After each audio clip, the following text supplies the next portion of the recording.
Are you trying to gift a product on Gumroad but can't find the option? Learn the exact 5-step method to send any digital product as a gift in under 60 seconds. In this quick tutorial, I'll show you exactly where to click and what to toggle to gift any Gumroad product. Let's start from your dashboard. Start by clicking on your dashboard to access your account overview. Then, head over to the Discover tab to browse available products. Now, click the cart icon to open your shopping cart. Toggle on the Gift option to enable gifting for this purchase.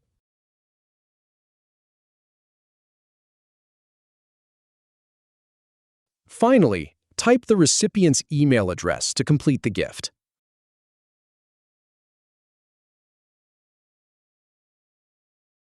If you have any feedback, or if any info is inaccurate, please leave a comment below. We'll do our best to answer or redo the video if needed. Thanks for watching.